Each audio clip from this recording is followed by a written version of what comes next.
Bismillahirrahmanirrahim. Assalamualaikum warahmatullahi wabarakatuh. Para hadirin hadirat, segenap pemirsa Suimin Suimat yang dirahmati Allah. Di dalam Al-Quranul Karim, Allah Subhanahu wa Ta'ala telah berfirman terkait dengan kewajiban perintah puasa yang dibebankan kepada umat Islam. Di dalam surah Al-Baqarah ayat 183, Allah tegaskan, Bismillahirrahmanirrahim. Ya ayyuhalladzina amanu kutiba alaikumus siyamu kama kutiba alal ladzina min qablikum la'allakum tattaqun. Wahai orang-orang yang beriman, telah diwajibkan, telah diperintahkan kepada kalian untuk melaksanakan ibadah puasa di bulan suci Ramadan. Sebagaimana perintah ini telah dibebankan, telah diwajibkan pula terhadap orang-orang sebelum kalian, dengan tujuan agar kalian diharapkan menjadi orang yang bertakwa. Para hadirin hadirat Suimin Suimah, segenap pemirsa yang dirahmati Allah. Ayat ini terdapat termaktub secara jelas di dalam surah Al-Baqarah ayat 183, di mana dengan turunnya ayat tersebut, maka secara eksplisit Allah Subhanahu wa Ta'ala memerintahkan umat Islam untuk melaksanakan puasa selama 1 bulan penuh di bulan suci Ramadan.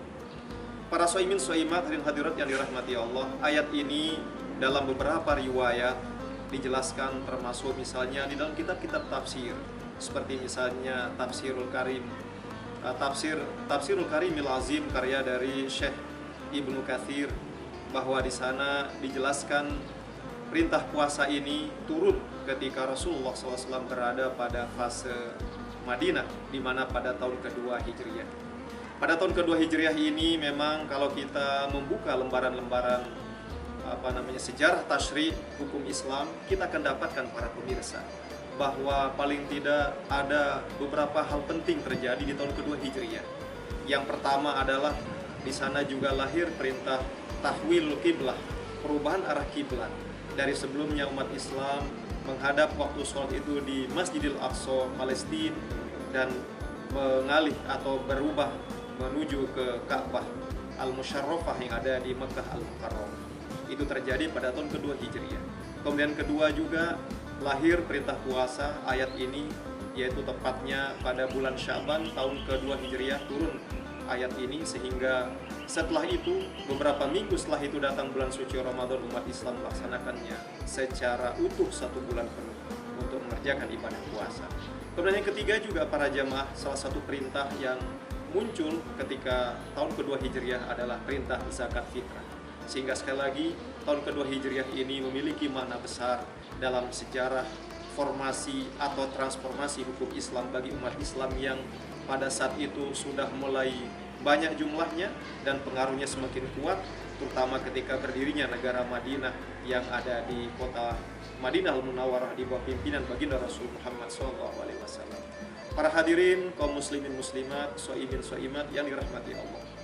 Sebelum perintah ini turun, pertanyaannya mungkin kita ingin lebih jauh mendalami.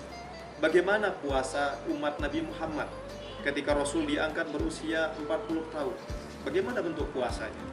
Kalau tadi dijelaskan bahwa itu lahir pada tahun kedua Hijriah, atau bisa kita katakan persis setelah Rasul diangkat menjadi Rasul selama kurang lebih hampir 15 tahun lamanya.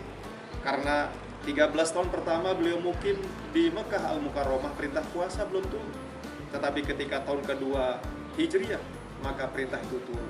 Pertanyaannya sekali lagi, bagaimana bentuk puasanya para sahabat dan baginda Rasul sebelum itu?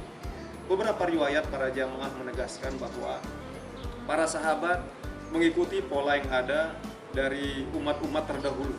Ada riwayat mengatakan bahwa umat Islam saat itu berpuasa persis seperti puasanya kaum Yahudi, yakni di mana pada setiap tanggal 10 Muharram atau hari Asyura. Orang Yahudi melaksanakan puasa karena mereka memperingati bahwa pada tanggal 10 Muharram itulah mereka dibebaskan dari kejaran Fir'aun dan mereka diselamatkan dari hantaman Laut Merah, dan bahkan Fir'aun beserta bala tentaranya tenggelam saat itu. Akhirnya bangsa Yahudi mereka berpuasa di bawah perintah, di bawah arahan Nabi Musa alaihissalam atau kalimullah. Sedangkan baginda Rasul juga mengikuti syariat seperti itu. Jadi setiap tanggal 10 Muharram umat Islam melaksanakan puasa. Ini menurut satu riwayat. Kemudian menurut riwayat kedua, para jamaah umat Islam juga mengikuti syariat beberapa umat terdahulu, seperti misalnya umat Nabi Nuh atau umat Nabi Ibrahim alaihi wassalatu wassalam, di mana mereka berpuasa 13 hari setiap bulannya, terutama pada tanggal 13, 14, 15. Namun ketika ayat ini turun, surah Al-Baqarah 83 turun, maka dua model puasa sebelum itu tidak dikerjakan kembali oleh umat Islam. Para hadirin hadirat soimin soimat yang dirahmati Allah, ketika awal puasa atau perintah ini turun pun ternyata ada dua pilihan yang diberikan oleh baginda Rasul kepada para sahabat. Yang pertama, bahwa mereka menahan dari makan, minum, dan segala melakukan puasa dari terbitnya fajar hingga tenggelamnya matahari. Tetapi jika mereka tidak mampu, maka opsi keduanya adalah mereka bisa membayar fidyah, yakni memberi makan sebesar 1 mud kepada fakir miskin setiap hari yang ditinggalkannya. Namun seiring perjalanan waktu, akhirnya itu semua diwajibkan bahwa puasa ini hanya satu bentuknya, yakni menahan dari segala yang membatalkan baik makan, minum, ataupun berhubungan, hingga sampai saat ini. Sedangkan bagi mereka yang memiliki pengecualian-pengecualian, maka ada ketentuan-ketentuan selanjutnya. Yang paling penting, para hadirin rahmati Allah, bahwa yang kita garis bawahi pertama, puasa bulan suci Ramadan ini diwajibkan kepada kita umat Islam, dan syariat kita ini persis perintahnya sama dan umat terdahulu, hanya dalam tata cara pelaksanaan yang berbeda. Tidak lain tujuannya adalah agar orang yang melaksanakannya menjadi benar-benar orang yang bertakwa. Mudah-mudahan kita semua ini di hidup di akhir zaman ini akan mampu melaksanakan ibadah puasa ini dan dicatat oleh Allah menjadi orang yang bertakwa, yakni sebuah posisi yang bergengsi di hadapan Allah Subhanahu wa taala, dan di hari akhirat kelak kita bisa mendapatkan surganya yang masuk dari pintu Ar-Rayyan. Semoga ini bermanfaat dan kita diterima oleh ibadah puasa kita oleh Allah Subhanahu wa taala. Amin ya rabbal alamin. Sekian dan terima kasih. Wallahul muwaffiq wal hadi ila sabilir rasyad. Assalamualaikum warahmatullahi wabarakatuh.